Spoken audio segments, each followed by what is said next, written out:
So far it's just the four of us. Hopefully Tony got our message. Either way, normally we'll definitely be on by time if Tony comes in at his normal time. So he'll just miss the first segment. And if we do this at 11 or 2 o'clock your time next week, I'll get 45 minutes and I'm done. But if I'm sitting, I'll give you a shot of this so you can see. I'm sitting outside the Marco's Pizza right now. Okay, cool. In the car. Yeah. I mean, we can, as long as Mark can move it up to 2 o'clock. I can move it up to 2, yes. So Yeah. if it's good with you guys, it's good with me. Yeah. What's that? Starting next week or something? Or Yeah, we'll start next week. Start doing it earlier. Wednesdays at 11 your time. 11 Pacific, 2 Eastern. Okay, yeah, that's fine. And the next couple of weeks, we're going to have special guests. So Brady has confirmed that he'll be on next week's show. So, Good. And I'm going to book them as their first guest. Brady Cannon? Yeah. Golf? But, correct. So we're going to talk some golf. But I guess what we could do is a lot depends on, I know Jim will have to be on in the first segment. So I could always maybe have them come on in the second segment. Yeah, fine. And then CJ for our NASCAR, I booked him for 2 weeks from now. And when he comes on, he's going to be on the week of the NASCAR race in Las Vegas. Oh, okay. So I figured that would be a good week for him to come on. Did you reach out to Kevin Rogers yet? Yes, I want him to come on for hockey, but I also want to see if I can get him and Jan on at the same time first. Okay. If I can get them book them both together, then I'm waiting on Jan. Jan's a little bit more tight with his schedule, but yeah, I mean, by the time we do that, because we have the trade deadline coming up. What is that? Next week? Yeah, the 7th. All right, let's start this so Jim can his pizza doesn't get cold, okay? Yeah. Okay, yeah, and I got your podcast. You got the script? Yeah. Okay. I'm going to roll it starting right now, Greg. Yeah, we'll just go right ahead. Okay, cool. Counting down 3, 2, 1. Hi, everybody. Welcome back. Once again, this is Mark Lawrence, and we're all set to go against the spread in college and NBA basketball. Joining us are our experts on the show as we are each and every week. Andy Iskoe from TheLogicalApproach.com, the legend himself, Jim Feist from Las Vegas, Greg DePalma, our producer extraordinaire, and we hope Tony will be joining us a little bit later in the show. He's got a little bit late here right now, but we'll bring him in as soon as we hear from him. With that, guys, before we get into the scripture, I want to remind everybody that ProLine TV is back. I know our regular listeners have heard me say this, but it's imperative that you know that you can get every sports handicapping video, not every, but most of what you're looking for here at ProLine TV. If you haven't subscribed, hit the subscribe button. It doesn't cost you anything. Hit the like button for sure, and pass the word ProLine TV for all of your sports betting information.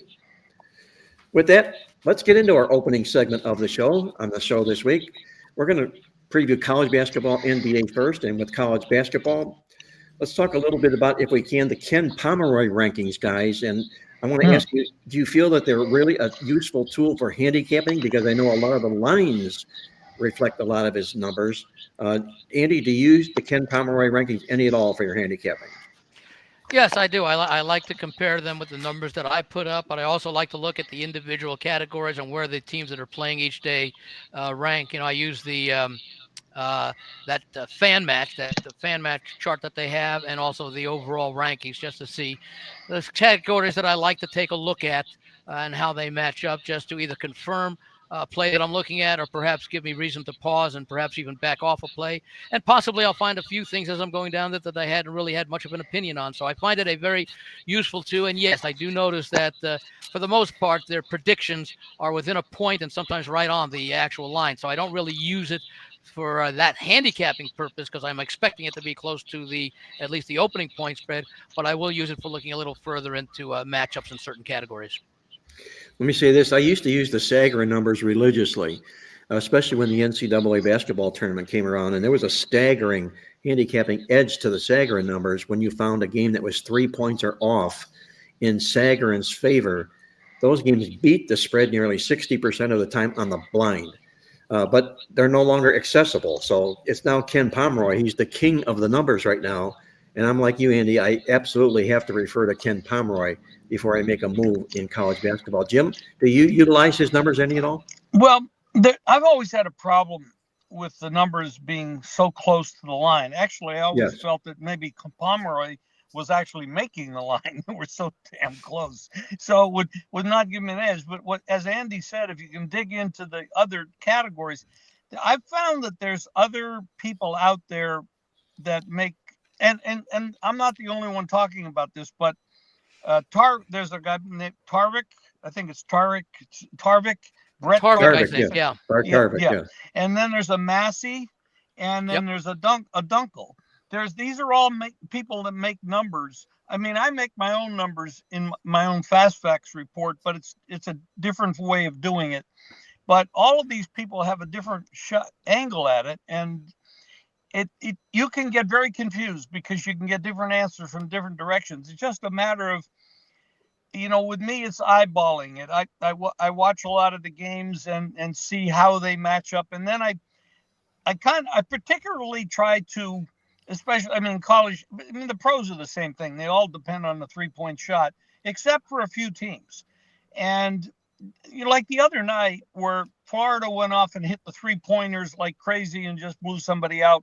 I don't remember who it was, but if you're hot with the 3, you're going to be hard to beat. But then you get those nights when you depend too much on the 3s and they don't go in.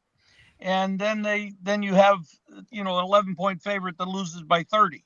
So that's when I get into the tournaments and they're playing a lot of games in rapid fire, one after another, after maybe 3 a week or something. And you run into the fatigue issue. The fatigue issue is going to affect your 3-point shooting because your 3-point shooting comes off your legs.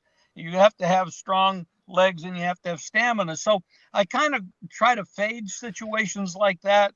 Where I'm really rambling on here, but when you look at Auburn, they're a team that is capable of beating you inside and out. So if they're not hitting from the outside, their capability on the boards in many different ways is what makes them so tough to beat.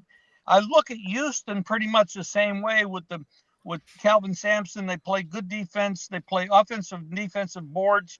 Board work is really good. And now, this year, for the first time in a while, they actually shoot pretty damn well from the outside. And their defense is holding teams under 58 points a game when they focus. And, not every team focuses every night, but they can play that way. And it makes them very tough. So I think they're a legitimate.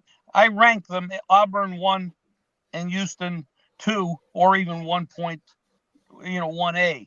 They're very close. They're very good, those two teams. And Greg, what about you? I know, do you utilize Pomeroy in it all? Maybe more so when it comes to the NCAA tournament than during the regular season?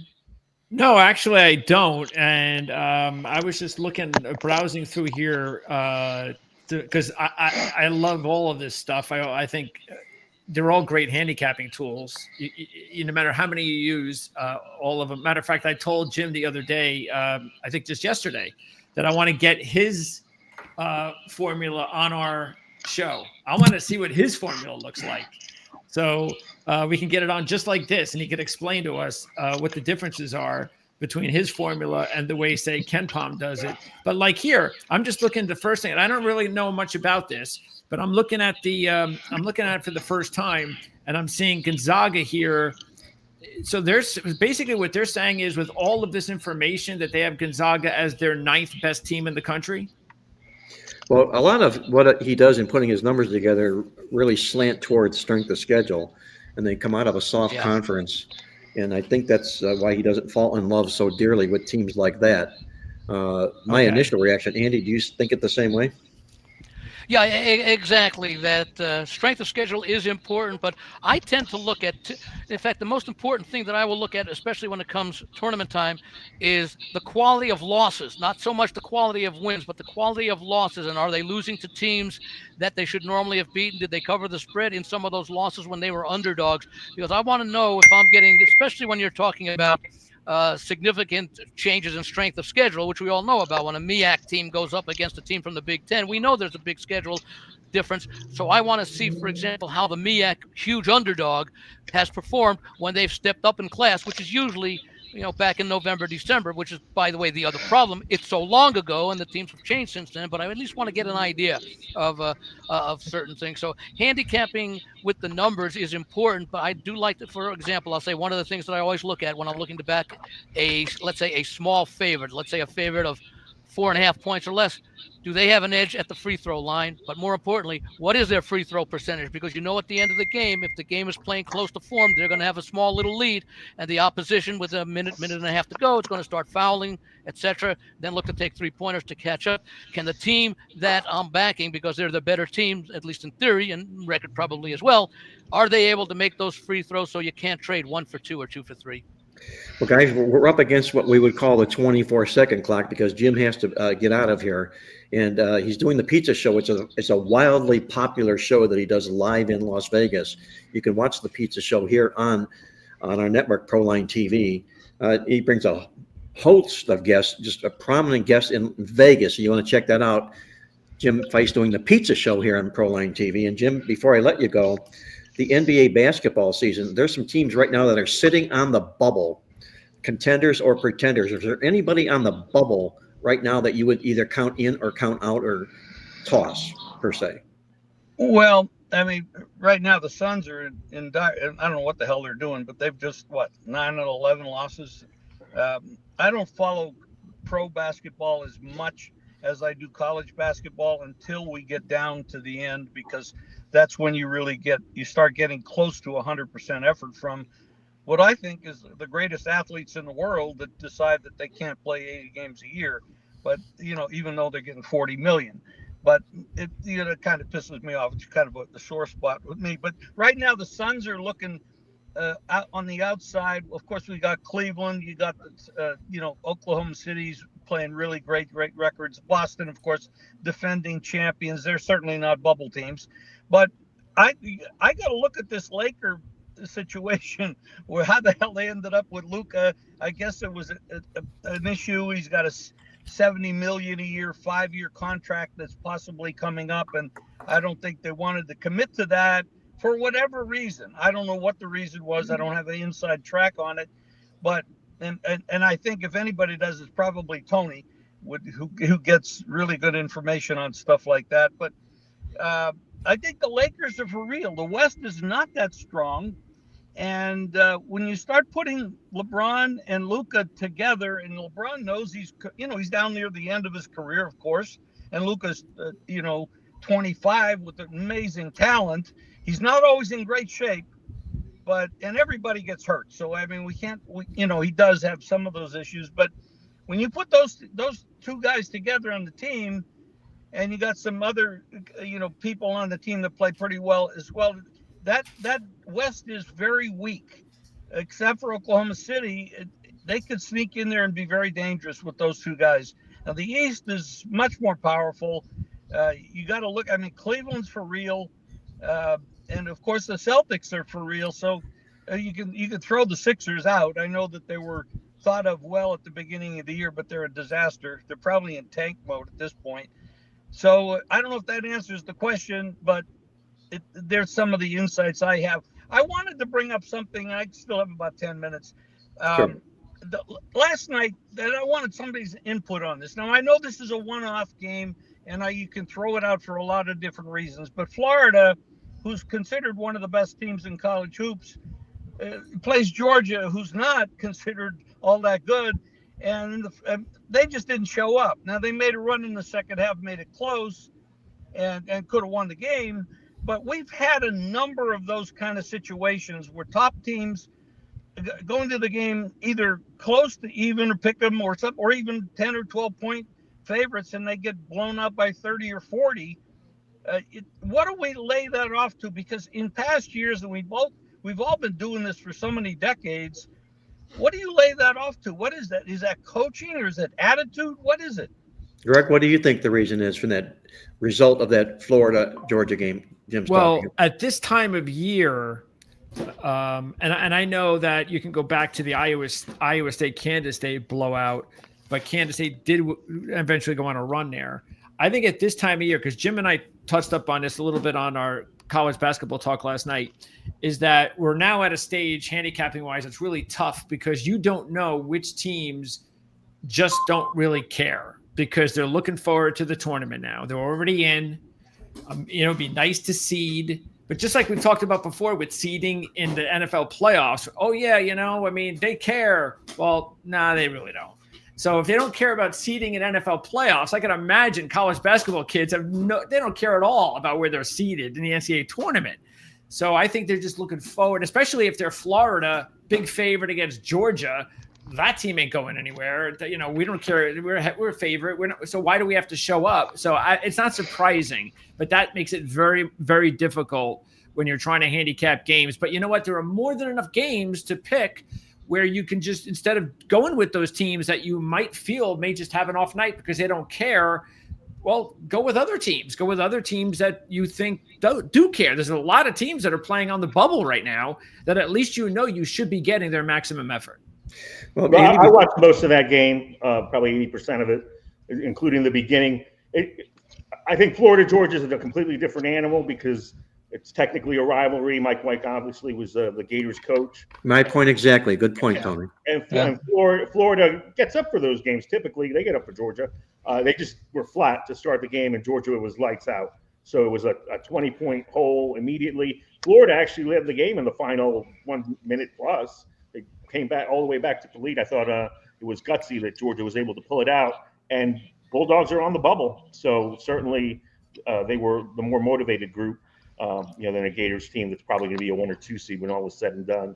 But I just thought it was a flat performance early from the Gators. Really, nothing was falling. They've got a couple of moving parts. Handlock and their big one of their 3, 4, 7-footers that they have just got back, so they're working him in. Condon's dealing with an ankle, so Florida will be fine. But yeah, huge win for Georgia, especially since they fell behind after blowing that huge lead and were able to rally and get the result they needed. It's just one of those games that happens every so often that you can't predict, you often can't explain. I just throw that game away, but what I do pay attention to is how does Florida respond in its next game out? Can they just forget about it and play back to their level, or is there a lingering effect? I almost certainly won't play the next game, although there might be in-game opportunities, but there are so many teams out there, like you pointed out, that you can find a game. But even so, when you're looking at this, you say, hey, Florida's battling for a number 1 seed. They're playing a team they should beat. It happens in all sports that you just can't predict an upset like that. But what you can do is see how the team responds to what was clearly a bad effort, and they should be a little bit more focused both in practice for the upcoming game and in the upcoming game itself, especially if they're going to be, as Florida will be, a favorite. One point that I wanted to bring out by bringing up that game, because it's just a one-off game. There's a lot of games that happen like that. But when you're talking about Ken Palm and Tarvik and all these other rating sites, they look at the game the way we're looking at it and say, hey, I give Florida, like Tony pointed out, a lot of credit in the second half. They made a hell of a comeback. They got ahead in the last minute. I look at that and I throw that game out because the second half and the first half were 2 different games. So they won't throw it out, Jimmy. They won't throw those numbers out. So they don't really look at it the way they're looking at it simply mathematically. Exactly. Well, absolutely. Okay. Exactly. Right. They don't look at they're not, because they're not handicappers. They're not looking at a rivalry situation, a look ahead situation. None of that factors into their numbers. They're just going to go on the cold hard stats that they monitor and do everything like that. If you asked me, Jim, why that occurred, I would tell you, if you're a country western fan, you know why that occurred. Okay. There's a group called Florida Georgia Line, very popular country and western group. And the Florida Georgia Line is named that because Florida and Georgia are heavy rivals against one another. Yeah, I know they are. Yeah, exactly what Tony said. It was a big, huge rivalry game. Right. The Florida Georgia line was 6.5. If I had more time, I wanted to, maybe you guys can cover it afterwards.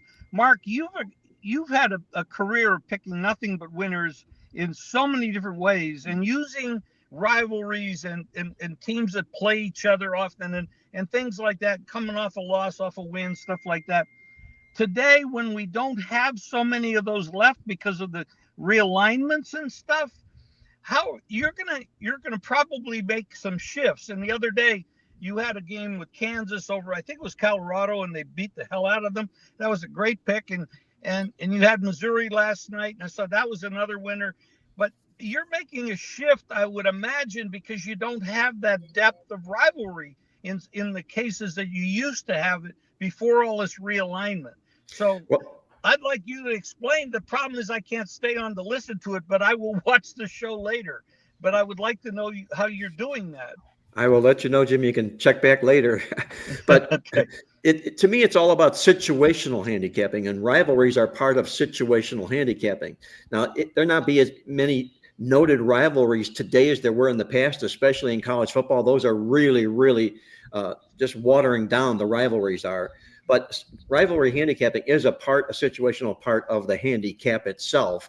And part of that rivalry situation is let down, look ahead type situation or underdog revenge type situations. So that's only one aspect of the game. And the thing that jumped out to me in that game is a rivalry dog who is at home taking a big number. That's the thing that jumped out to me. Okay. I want to ask Tony a question, since But you're so close to the situation. I have to sign off, but good luck with the rest of the show. I'll catch you next week again, and I'll be sending in the pizza show in an hour and a half or 2 hours, and so you put it on the site. But good luck, everybody. Enjoy the pizza, Good to see you, Jim. Go eat in that pepperoni, Jim. Okay. What I wanted to do was ask Tony, because he's close to the situation. We know that Florida and Georgia are football powers, and we know the intensity of that rivalry. How intense, relative to the football rivalry, is the basketball rivalry? Because they're not really, Florida more so than Georgia, known as a very good basketball school. Yeah, I mean, look, I don't think they've been good at the same time for the last 25 years. I mean, Georgia had Neek, and then they went in the tank. Florida obviously won a few national championships under Donovan. Right. I think that recently the rivalry has been reignited beyond the schools being natural rivals by Mike White leaving Florida for Georgia, and technically White was somewhat pushed out. So, and he has not had a lot of success against the Gators, although I believe some of the meetings have been close. And Mike White technically is on the hot seat, although this season he's helping himself. Yeah, certainly last night I tweeted something out about him probably buying himself another year in Athens, because he did land a likely first-round pick, a one and done, who's their best player at this point, Big Man Ewell, and pulls off this win to get him onto the bubble. And so we'll see what happens here in the next couple of weeks. And certainly the SEC tournament's going to be fire, because you've got teams like Texas and Arkansas, who play tonight, by the way, and Georgia, and some others that can, Vanderbilt being one of them, that can really solidify their spots and improve their seedings from a conference that is widely respected as the top tier conference in the country this season. Big 12 was last year, and certainly the ACC has its moments. But this season, it's the SEC, as you know, Mark, as I've seen it on your newsletter, and I think you can legitimately make a case for 10, 11 teams, although I don't think we'll get quite that much. So, yeah, next couple of weeks for these bubble squads, Georgia included, are going to be huge. Well, let me roll this back, guys, if we can, and then we'll move forward about the subject matter, and that being which NBA teams are contenders or pretenders. And I would jump in here and say, if you look at the East, that's probably the conference that there's probably more at stake and some basketball teams there. But I don't know who said it. Maybe you, Tony. You could absolutely throw Philadelphia out of the mix there, even though they're within smelling distance, if you will, of a 10 seed. It's not going to happen with that basketball team. There's a cancer going on there, and I don't know if it's Joel Embiid or whatever it happens to be, but I would definitely discount the chances of the Sixers now at this stage of this basketball season. Yeah, Jim mentioned it. Look, they're a cursed team this season, period. Embiid certainly hasn't helped. His knee issues, it's well documented that doctors have said that the knee surgery did not take. And because it did not take, he's playing at less of a capability than he normally exhibits. Even though he's trying to play some back-to-backs now, he was scratched pretty early, so not even a game-time decision in Monday's game against Chicago, where they got absolutely destroyed. And so I think I'm of the belief we've seen the last of Joel Embiid this season. I think they'll opt for surgery and to try to get him right for next season. You've got Paul George, their free agent acquisition that everybody was so excited about, really has fallen off a cliff in terms of his productivity, whether it's a chemistry thing, trying to defer to Embiid and all these moving parts, playing with Tyrese Maxey, playing with a lot of these guys for the first time, and dealing with a finger injury for a lot of the season that has impacted his shooting. So he hasn't been himself. Tyrese Maxey has been one of the constants. Same thing with Kelly Oubre Jr. He's having a good year. You have Jared McCain, probably the odds-on favorite for Rookie of the Year after the first month of the season. Then he goes down for the rest of the season. So it's a squad that just hasn't been able to pick up any momentum except negative momentum. And I think Jim is absolutely right. We will not see them in the playoffs, and it's very advantageous to them because I think they give up a draft pick if they do make the playoffs for them to start their tank immediately. 1-9 in their last 10 games. Go ahead, Andy. Go ahead. No, 1-9 in our last 10 games. Tells you what you need to know as we approach exactly. well into the second half of the season. Expound on that a little bit when we do our 60-second take on the Philadelphia 76ers. So that leaves, if you will, pretenders and contenders in the NBA. The West is kind of beginning to widen the gap. There's a canyon starting there. But in the East, you got Chicago sitting at the number 10 position right now. And you've got right on their backs Brooklyn and then Philadelphia. I think if you throw Philadelphia out, the question is who between Chicago and Brooklyn is the pretender or the contender? What's your take, Tony?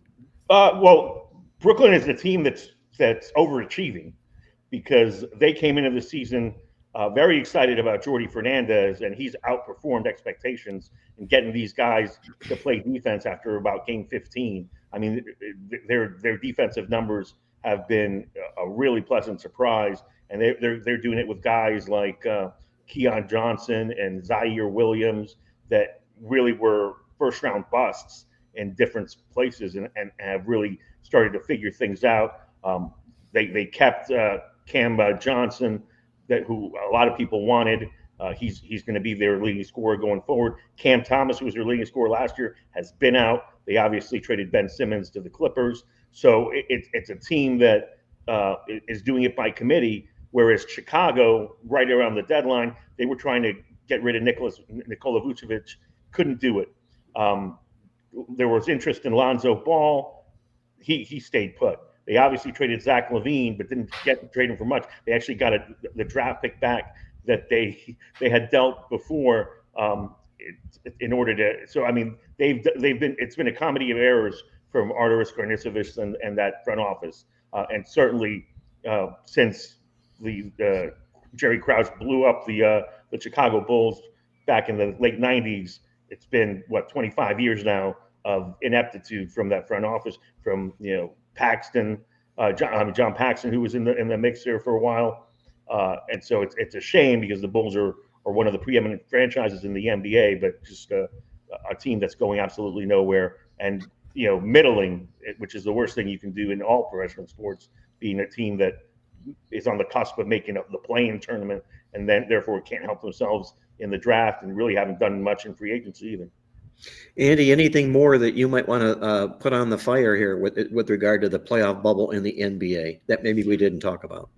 Well, Tony sort of alluded to it. Brooklyn, of the teams that are right there in that 7 to 10 range, is playing, at least recently, the best basketball. 7-3 in their last 10. Compare that to Chicago and Miami, both 3-7. Miami, had to deal with that Jimmy Butler situation, but it doesn't seem to have gotten any better since he went to Golden State. And Atlanta and Orlando just basically playing 500 ball. So there's room for Brooklyn if they can continue, and if they stay healthy, of course, to make up some ground and certainly at least get into the 7, 8, 9, 10 spots.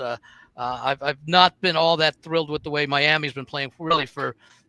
Again, the Butler situation had to have affected them prior to the talk leading up to the trade deadline. I forget exactly when it was, when he voices displeasure, is probably about a month before the trade was actually consummated. Yeah, okay, so several weeks before. So right now, if I have to take a look at a team that's going to be able to leapfrog where they are right now, I'd have to say, and of course they are Brooklyn right now. They are They are game and a half behind Chicago as far as getting that number 10 seed. So I would think Miami and or Chicago will continue to struggle, and that has an opportunity for Brooklyn, who probably, if you looked about 3 weeks ago, felt they probably had little to no chance.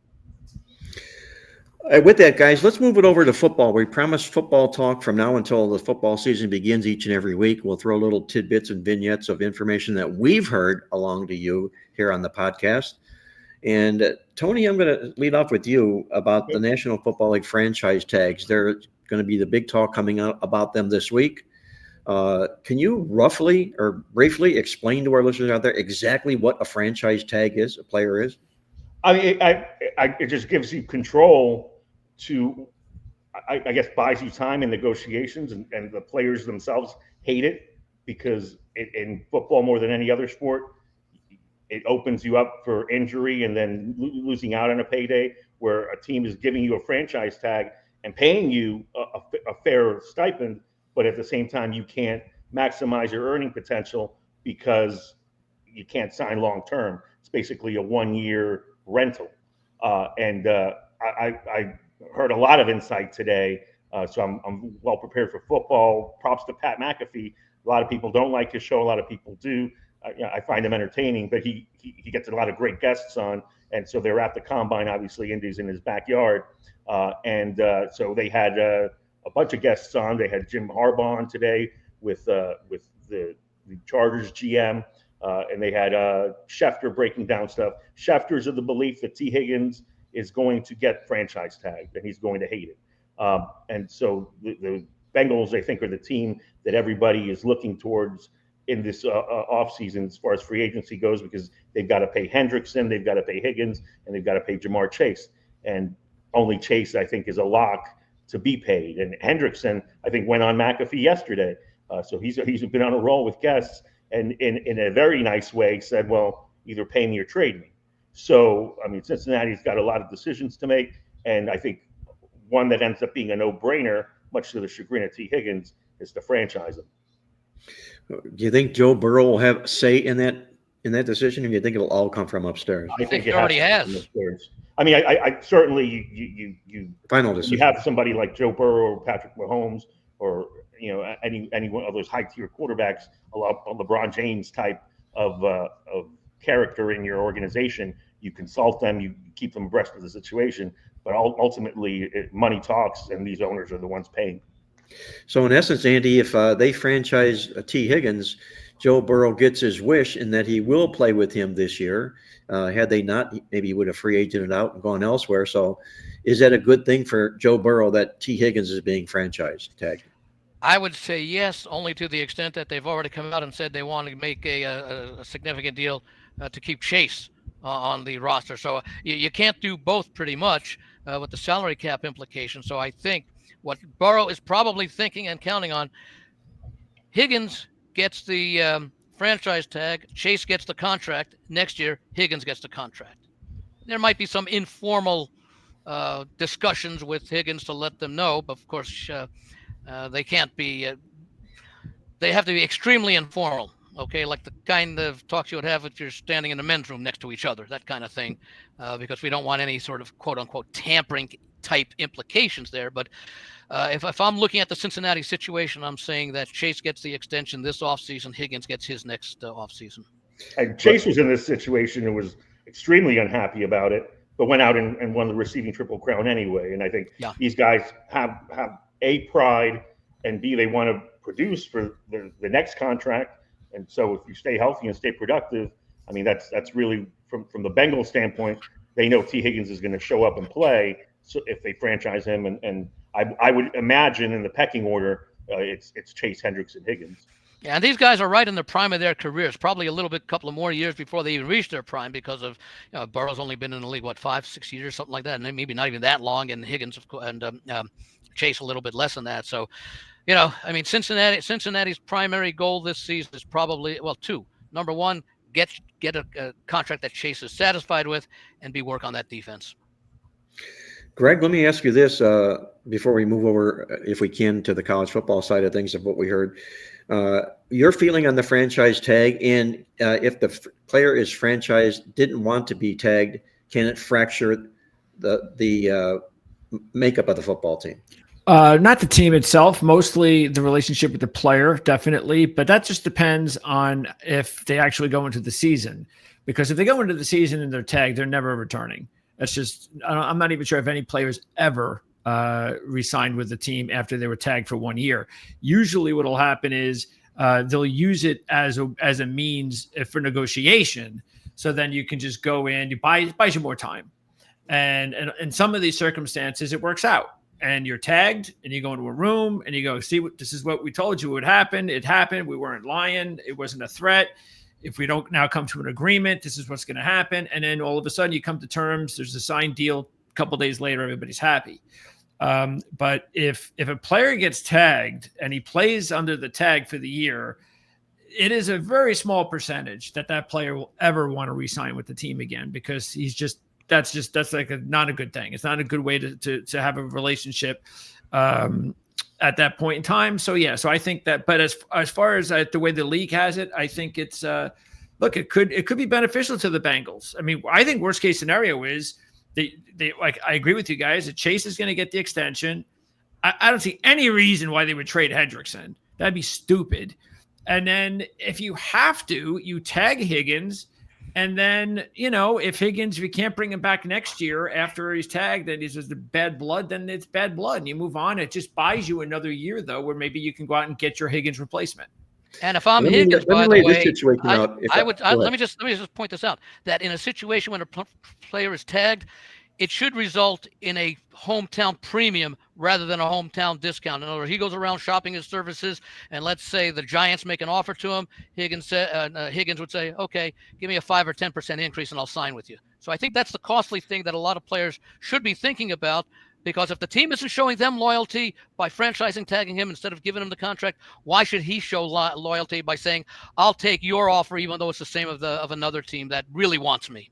That sounds like the agent's first negotiating point. Should be. Yes. So let's lay this scenario out here. Let's say T. Higgins has a career year this year, and Joe Burrow, he outperforms Chase, and all of a sudden, this 1-2 tandem just won't want to or can't be broken up. Will Cincinnati opt to re-sign him and pay him more than anybody else in the market? That's the question. No, because they're the Bengals. Are the Bengals? Yeah. They're the Bengals. I mean, yeah. Well, again, they're the Bengals. It's not Paul Brown's Bengals. They're among the cheapest franchises in the game. So no. Well, they'll just sign, but they'll just cap him again for 1 more year. Yeah, we'll see how that plays out. Well, the thing is, though, again, you got to remember this: the players can bitch and scream all they want, they can threaten all they want, they have no control. None of these guys, unless you're Le'Veon Bell, and look what happened to his career after he sat out. None of them sit out. They'll, I'm not going. I'm going to boycott. I'm staying. I'm not doing it. Well, the NFL team has all the power. They go, all right, don't show up. You're going to wind up getting fined. You're not going to get paid, and nobody's that stupid. So they wind up realizing, I have no power. I have to play under the salary cap for another year, under the franchise tag for another year. So it is what it is. And I know some players aren't happy about it, but I mean, look, we're not the players. So I think as fans, we're okay with it, because I'd much rather have this system than what's going on right now in, say, Major League Baseball. So, I mean, nobody wants that. The players union has always lost to the owners. So it's up to the players union to get a strong negotiator, because the NFL realizes, and it hasn't come to that. Well, they had the strike year, and that didn't work out very well those 2 times. That the NFL is nothing without the players. In college sports, we don't like them getting paid. I do, but most people don't. Most people don't like the fact that there's GMs now. In the NBA, players have too much power, and the NFL players have too little power. In MLB, there's 5 franchises that can afford everybody. I mean, really, no system is being written home about as the best system. I think hockey's in everybody's good graces at this point. That's about it. I have no problem with college football or college players getting with the NIL, but there should be some sort of structure in place so that it's not just the stars who get the $8 million contracts, but rather maybe there's an allocation that they could do somewhere around teams. Maybe I don't know. $10 million a year or something for those teams, or however they do it. They get so much money out of those TV contracts. And now, of course, they're talking about expanding the NCAA tournament to maybe, 72, 76 teams. There's plenty of money to go around. So I certainly agree that because the athletes have always had restrictions, what they can't do that the rest of the student body can do. And there's a price for that. And that's called being able to play. But they're also generating millions, if not billions of dollars of revenue for the colleges, the conferences, the industry as a whole. But there should be some sort of a structure. It's really something, again, and Greg, you sort of alluded to it, Major League Baseball as well. Dodgers can buy anybody they want. The Athletics, who are no longer being called the Oakland Athletics, the Athletics can't afford anybody. So it hurts the game overall by having too many teams that have absolutely no chance of succeeding. Yeah, and there's a big difference too. Like Tony, like you could say, well, no system is great, and I think that's fair for the players, but for the fans, there's only one sport that sucks, and it's baseball. As every fan wants a salary cap because they know it levels the playing field. So as fans, we're good with all of this. Yeah. And I know what you're saying. College, I know there's a lot of people aren't, and I get that, and I'm not even going to go down that road. But I will say this: I think it might actually be a good thing. Another reason might be a good thing that they're getting paid in college, because maybe some of the basketball players will decide to stay an extra year in college, which way they should, and it'll be better for the college game, and in turn, eventually better for the NBA as well. One last point about the baseball: if they have a salary cap, they sure as hell better have a salary floor that teams have to spend a certain amount. Yeah, that's true too, without question. You're tuned in to Mark Lawrence Against the Spread, the nation's most popular sports handicapping talk show here on the Pro Line TV network. And guys, with that, let's move over to college football side of things and what we're hearing in the offseason here. And now a busy week this week because the NFL Combine is going to open up. And my question to you, we'll start with you, Tony, is what's up with all the players that are opting not to participate in the NFL Combine? I think the story I heard most pronounced is Shedeur Sanders not throwing because he doesn't want to go out and have a bad showing with receivers that he doesn't trust, so he's going to do it on his pro day. I think a lot of these top prospects are more comfortable in their surroundings on their pro days, and certainly most pro days, I believe, are at your university's facility, be it the practice facility or their home stadium. So maybe it's a comfort level thing. It's still the meat market's still going to be televised this weekend. It's still going to get great ratings. We're still going to be really enthralled by who runs a better time than expected, and what big guys can really move. From what I heard, the Schefter said that the front office types are saying that from 10 to 35, there's very little difference. So it's a deep draft in terms of outside your household names, and the third to fifth round looks really good. So hopefully we get some players in there that'll fit specific needs and play. Anyway, it seems to be that we do see guys in their first year contribute immediately, whether you're a first round pick or a fourth round pick of late. So that's good to see. And then Cam Ward apparently does want to throw, so he'll be an anomaly. And if he throws well and performs well, I think he moves ahead of Shedeur Sanders on most boards for wanting to compete out there. And one thing that I didn't know that I found out today, I guess Sanders and Ward are working out together in Dallas.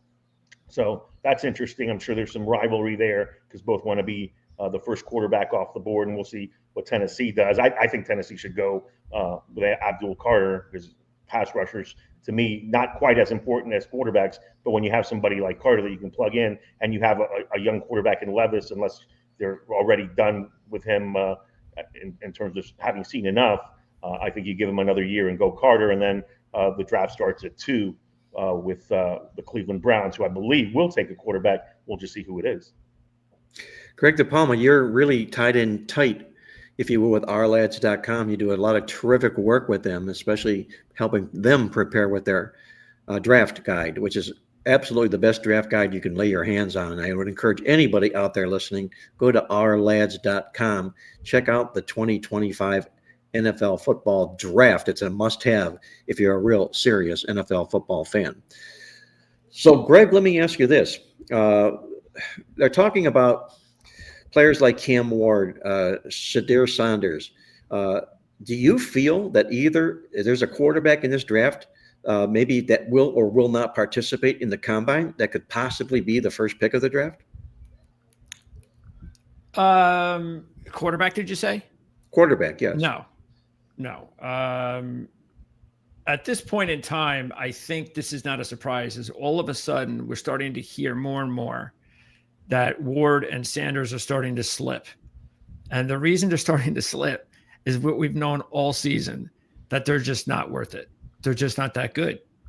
And whether they want to go to the combine or not, and you can say what you want about whether or not they're afraid to go there because it's not, it's not in the comfort of their own facilities and they can't control everything. And I'm sure that has a lot to do with the fact that they're a little bit concerned with what might happen if they don't control everything, because they're not really the perfect quarterback that should go as high as they're projected to go. So I'm actually scared as a Jet fan, because I was hoping these guys would go early so the Jets wouldn't be stupid enough to actually draft one of these guys if they slip. So it's making me worried. But yeah, I think that, again, I've said this all along. I don't think there's any doubt to me that in 5 years, these two guys are still going to get drafted in the first round, of course, and they're going to be the top two quarterbacks picked. But in about 5 years, there are going to be 2 or 3 other quarterbacks drafted behind them that are going to be better than them. Now, who are those guys going to be? I don't know. I'd still probably go with Will Howard. I think he is the one that's really really impressed me more than any other quarterback, as far as that's gone up and made significant strides and shown that he can do it on the big stage and all that other stuff. But yeah, it's starting to look like these two guys, the warts are really becoming ever present now that the scouts, and especially everybody that's not focused on the playoffs and regular season games, and the coaches, and they could all sit there because they weren't watching these kids during the season. Scouts were, but they weren't. Now they get in the room and, all right, show me what you got. And they're realizing that these guys just are not worthy of those picks. So you know what? I agree with Tony. I still think the Browns are going to be stupid enough to go probably with Ward as their first pick. But I hope they are. I hope they don't, for the sake of Browns fans. You got, you got Jackson Dart. You got Collins, the kid from Syracuse. There's another quarterback, Dylan Gabriel, that might have an opportunity to outperform those 3 if they go to the right team and the right offensive coordinator. Jalen Milroe. Dart's going to be a first-round lock. Yeah, Milroe. Yeah. But look, I mean, I think you might be right, Greg, because obviously we saw last year with Caleb Williams, Jaden Daniels, those were a lock top 2. This seems like a bargain top 2 with Ward and Sanders, based on what we've seen, because we've seen a lot of these guys in college. We've seen Ward and starting at Incarnate Word. I mean, people that follow the FCS knew who he was because he was so prolific out there. And then obviously at Washington State, where he put up huge numbers. And then last year, where he really made it strides in Miami. But we've seen him for 5 years. And then Sanders, who came in, played off the bat again, Jackson State, and then Colorado. And we've seen him rush to Colorado with no offensive line. We've seen him panic. We've seen him throw picks. We've seen him throw darts. So I mean, these are definitely known commodities. I do say there's no way that one of those 2 will be a top 3 pick. Be it Probably the Giants. One of those 2 teams will go ahead and reach on a quarterback.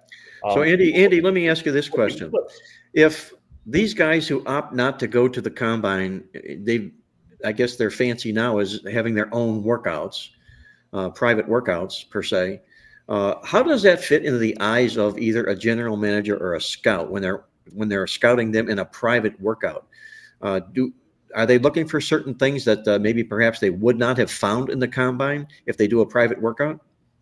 Well, I think that there's going to be a little bit of a difference, because I think there are some things that these scouts and GMs want to see in a combine. Again, when you're talking about players, as Tony mentioned, going up and running things with unfamiliar quote unquote teammates, combine teammates. And I think that that's, kind of the situation that they're going to be put into when they are drafted by whatever team. Everybody that they will be working with during a summer camp and the OTAs will be someone that they haven't worked with before in 99% of the situation. So that's a negative for the ones who decide to skip the combine. On the other hand, when you do the workout, the scouts, the GMs, et cetera, who attend those workouts can find out a lot more about the player through the conversations that they have, through asking them to, recite a couple of the plays that they ran at their schools and how they've been able to work with their teammates as far as that goes. So there are pluses and minuses. I say overall that if I'm a GM, would I rather have someone who didn't do a workout and was great in the combine? I mean, someone who was great in the combine and didn't do a private workout versus the other way around. I probably prefer to have someone who performed well in the combine, because there he was, quote unquote, in an actual competitive situation going up against the others in his position, and an opportunity to improve and enhance their chances of being drafted as high as possible. And let's also understand this is all agent driven. So if you're a GM, you're dealing with these agents for multiple players all of the time. You know where you can call out a guy and say, "Come on, man, why are you holding this kid back?" Or, "All right, well, you're in a position of power here. I understand. We'll come to you."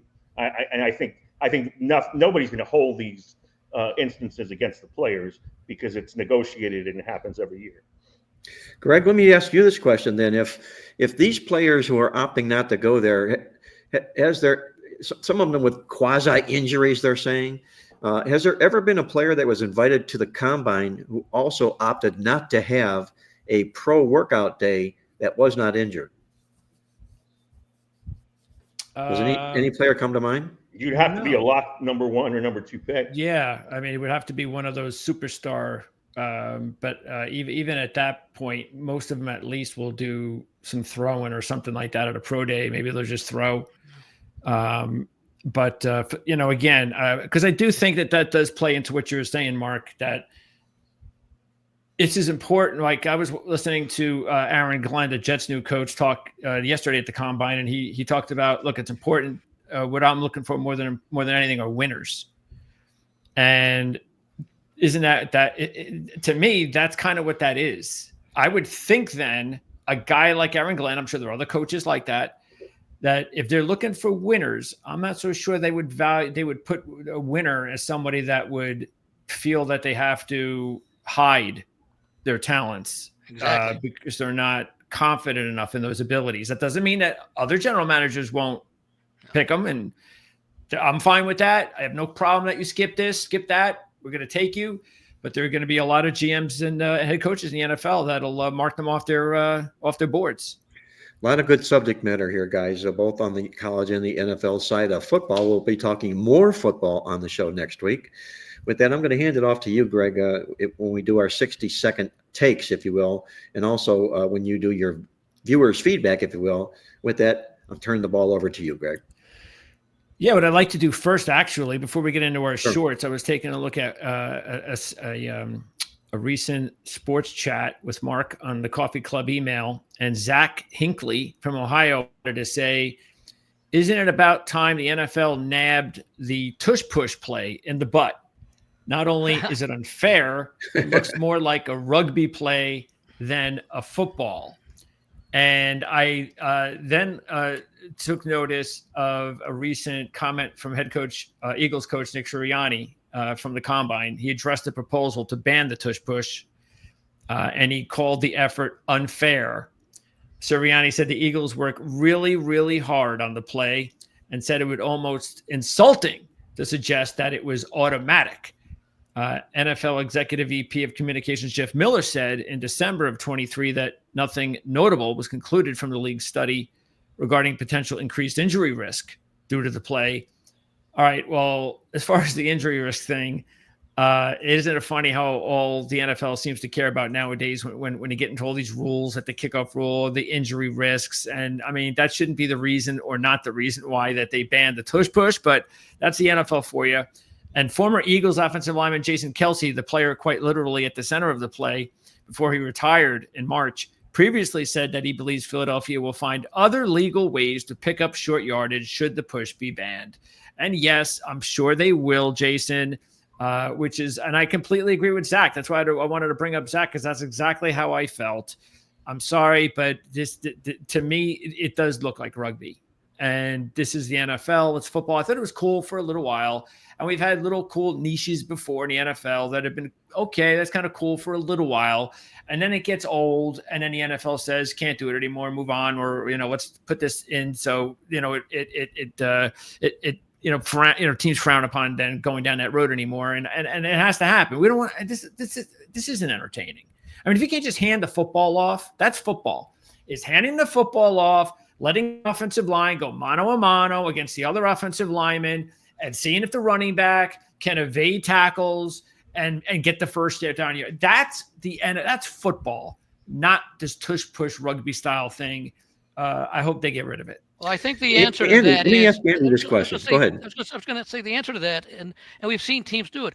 Is you line up for the tush push, and we've seen teams do it. Okay, it looks like you're going to do the tush push. Quarterback steps back, running back is moving around to the side. There's nobody on him. You throw it to him. Boom, there you got a big play, explosive plays. And I think Sirianni talked about that as well. That banning it takes away the possibility for there to be an explosive play coming off of it if an offense is smart enough to be able to take advantage of what the defense is almost 100% looking for. So I think that's part of it. I mean, if there's a rule that I would like to see changed, get rid of the current onside kick rule. Go back to what. Well, I think they're going to be reviewing that particular rule along with their kickoffs. I think they're going to modify it or tweak it just a little bit. But let me say this, Andy. Correct me if I'm wrong. The tush push just looks bad. It doesn't look good. Not for the National Football League. And if it weren't the Philadelphia Eagles that were successfully running it, and let's say it was the Tennessee Titans or the Arizona Cardinals that were running it, would there be as much hubbub about the tush push as there is now because Philadelphia does it and Philadelphia succeeds? Well, I don't know, because let's say it was Tennessee that did the tush push and it got them into the playoffs. Teams copy in the league what works. The Eagles have been in the tush push. That's a great counter. No, but you know what I'm Oh, saying. my That Lord. it's a copycat league. If it works, I don't know that there's any real way to defend it. Maybe they could do something about saying that you can't have more than 9 players or 8 players in a certain part of the area where the ball is going to be snapped from. But it can look like rugby, but I've also seen plays where they didn't have the push, where just the quarterback, where the offensive line was able to shoot out, get the advantage, and the quarterback just jumped over the line and made it in the end zone. That, I think, is a perfectly fine play. So I think maybe there's more of an emphasis being placed on the push part of the push-tush than the tush part, where the quarterback is going up and going over and getting in there. And on occasion, yes, there is help, especially if the defense is able to offer resistance as soon as the offensive line pushes. I'm not sure if it's like Congress, where they need a certain amount of votes to vote it down. I'm really not. But I don't care. I'm of the opinion that it's going to get banned. I just don't know how many votes they need, because there are only 24. A couple. Is it how many? 24. 3/4 of the league. 24. Okay. All right. So yes, considering the fact that only the Eagles, Bills, and maybe 1 or 2 other teams can really do it consistently and do it well, I would think that there will be enough votes to get rid of it, because enough people don't like it. I want the rule, clear by the time the next season starts. And if it's legal, I have no problem with it.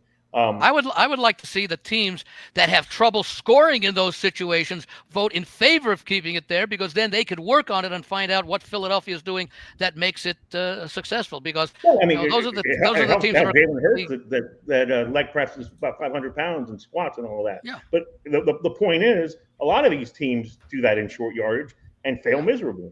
Yeah. So again, you need an athletic quarterback. You mentioned Tennessee. I'm sure Tennessee could do it with Levis, who's a big guy, and they just haven't. They're not good enough to really be under the microscope in those situations. But certainly the Chiefs can't do it.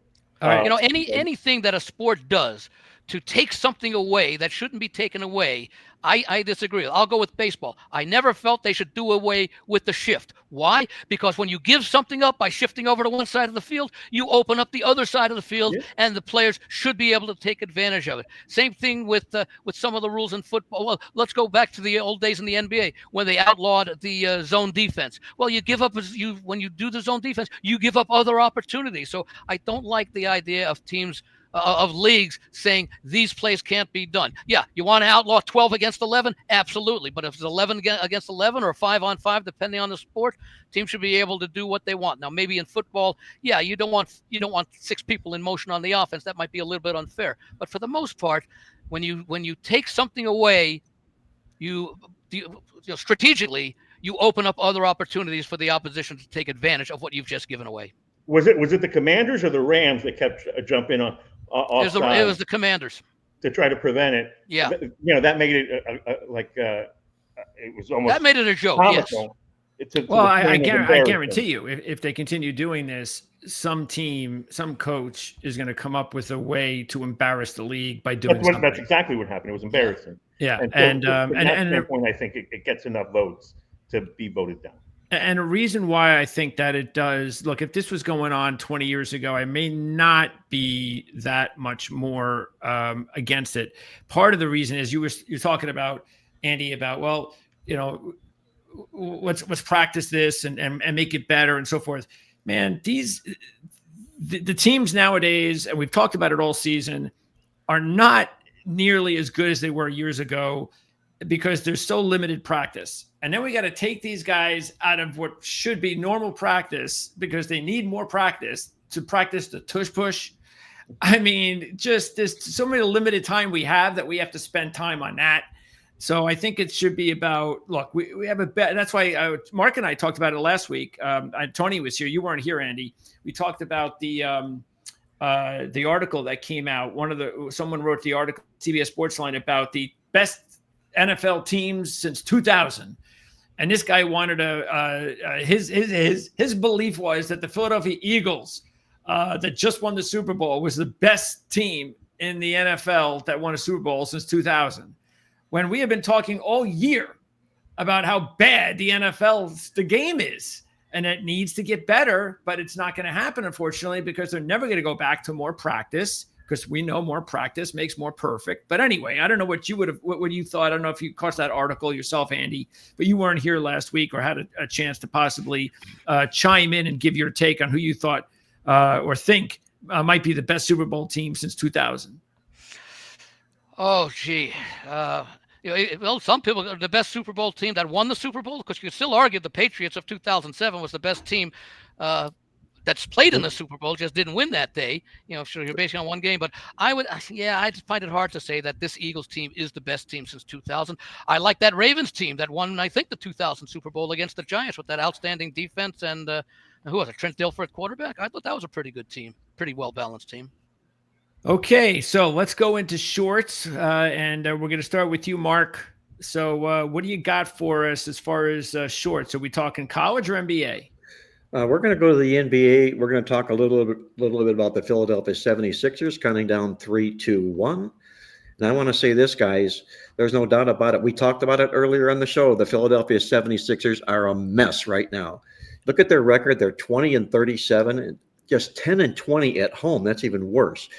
This team trailed the Chicago Bulls by 50 points in a basketball game this year. They're going to take on Golden State Thursday, riding an 0-8 straight up and point spread slide.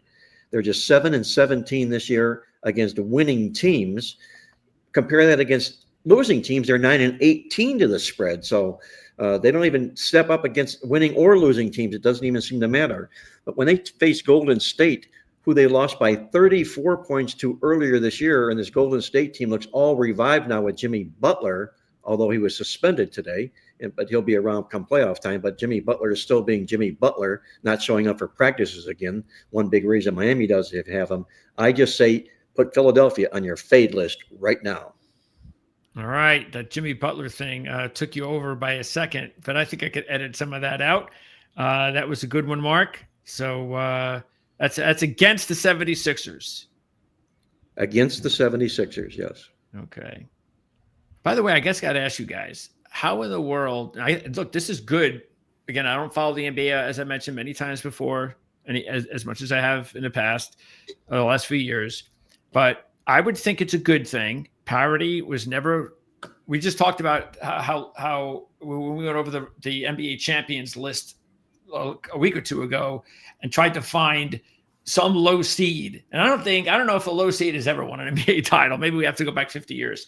But I would think it would be a good thing, even though there's, parity never seemed to exist in the NBA. When you see a team like Detroit, Tony, that actually is over 500 the year after being historically bad.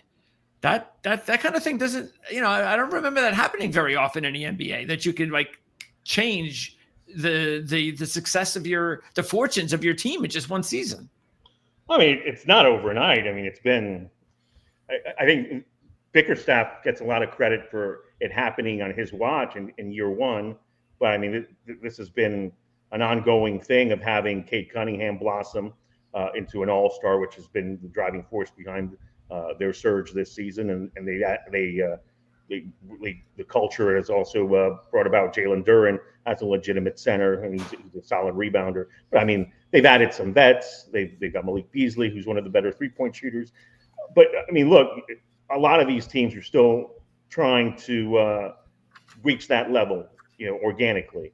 And the Thunder were terrible before they were really good, and then are now the best team in the NBA.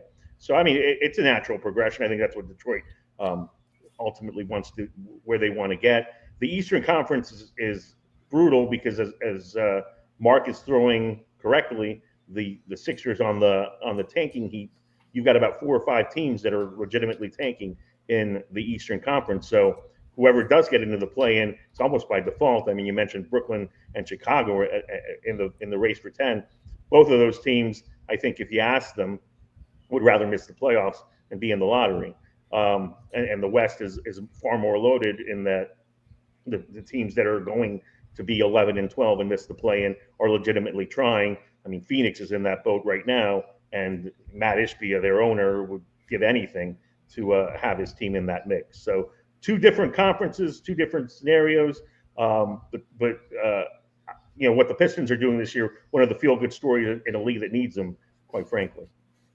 Yeah, 14 wins last year, and now they already are over 30 wins, and we still have a lot of games to go. So, yeah, it's just something I just don't normally see in the NBA. So it's good to see. All right.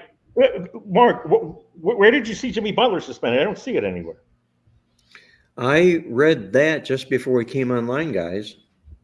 He was suspended for missing, I don't know if it's 2 or 3 practices. Okay. All right. I'll have to check on that. Yeah, check that out. Okay. Anyway, he addressed the media today, talking about Jonathan Kuminga. So I am not sure on that. So when was he? So he had been suspended last month. Yeah, the Heat suspended him for multiple missed practices. I don't think that's happened in Golden State, because he's been on his best behavior there and is obviously happy because they're paying him. And I don't see him on any injury report. So I think you might have seen something based on Miami, because the latest I see today is he's addressing the media with a big smile on his face. So I don't smile because he doesn't have to attend the games. Maybe I think he should be good. Yeah, I mean, and Golden State is a team now. To handicap the West, you've got the Thunder as the lock team. Then you've got your teams like Minnesota, who was there last year. Dallas, if they get Anthony Davis back. Minnesota's got Julius Randle, DiVincenzo, and Rudy Gobert currently out, but they can bottle stuff. And then Golden State and the Lakers and the Clippers. So the West is going to be fun to watch, even though Oklahoma City is a prohibited favorite. I think I mentioned last week that a lot of books had them even with Boston to win the championship, or better odds on them. But certainly, I think Boston, they got to get by Cleveland, and that's basically it. Milwaukee probably too far away to even lump into that category as a true contender. All right, since you're on a roll, Tony, why don't you go with your short? All right, I'll go with something tomorrow, but I'm excited about college basketball today because this is the time of year where you get bubble battles. So you've got Arkansas and Texas going on. USC plays Ohio State. So a lot of fun basketball this week and into March. But I'm going to shine a spotlight on St. Mary's. Defeated Gonzaga over the weekend and is 15-1 in the West Coast Conference. So they're going to relegate the Zags to a at-large team unless they can win the conference tournament. And St. Mary's still playing the same methodical style. So we will ride the under in Thursday night's game against Loyola Marymount. I think it's going to be about 131. No Paul Westhead at Loyola Marymount anymore. No Hank Gathers or Bo Kimball. So it's a team that's actually marginal in pace, whereas St. Mary's still one of the slowest paced teams in D1. Ride the under and expect the Gales to win again. All right. Excellent job there. Yeah, that's a shame. Those were fun. It wasn't fun for me to see Loyola Marymount take out Michigan that one year, though, in the tournament. But it was fun watching those teams. It was Paul Westhead became the head coach. Guys, I'm going to have to leave. I'm gonna have to leave in a few minutes. So Go ahead, Go ahead, Andy. You Bill. can go. How about your short, Andy? Go ahead. what's that? Yeah, no, You that's can what I'm go saying. ahead. That's what I'm saying. Okay, Yeah. 3, 2, 1, and I'm gonna stick with the college basketball theme. There's a team that's been playing extremely well. Is only finally now to starting to get some notice, and I played them as a nice price future the other day, and it's already come down from 30 to 1, and that's the St. John's team from Rick Pitino country, who's doing it once again in his second year. He's making great strides. That win the other day against UConn was a very impressive win after the first game where they pulled the upset about a week or so earlier. They're able to do a lot of things very, very well. We know Pitino's experience in bringing his team around. Don't expect to cash the ticket at 30 to 1, but I do have opportunities going deep into the tournament. I see St. John's with the way they're playing in a Big East that maybe it's not as strong as it's been in a lot of years, but it's not as bad as it has been for a couple of years when it was just UConn and a lot of other teams. I think last year was a pretty good team with teams like Marquette and a few others. So I've got a future on St. John's, and you might want to take a look at it and see if you can get a better price than 30 to 1. I'm with you on that, Andy. Good call. All right. Excellent. So there you go. That's going to wrap it up pretty much. We are done. And I also want to remind everybody, though, next week we're going to start bringing in some of our handicappers here on the channel, starting with Brady Cannon, who is our lead golf analyst. So we've got 2 big golf events coming up in the next 2 weeks, starting next Thursday with the Arnold Palmer event, which all the best players in the world get together. And then the following week is the Players Championship. So it's a good time to get Brady on, talk a little bit about golf on the show. And then we've already scheduled CJ. We're doing our top NASCAR and F1 analyst for 2 weeks from now. And CJ will be here actually the week that NASCAR is in Vegas. So we're going to talk about what's going on in NASCAR and F1. And then we're going to have other guest handicappers on here on this particular show, because this is the signature show, Playbook ATS podcast of the Proline TV channel, Proline TV network. Mark? Well, thank you, Greg. And just before I sign off, I have to take my words back. Tony, you guys were right. The Jimmy Butler thing was an old issue. I more or less Googled. It came up big. I didn't look at how long far back that notice was. So nail me to the cross. I'm wrong. But it'll happen sooner or later. Okay, guys, great show this week. I want to thank our expert panel for joining us on the show. And until next week, once again, this is Mark Lawrence, reminding you to always to remember to bet with your head, not over it. And good luck as always.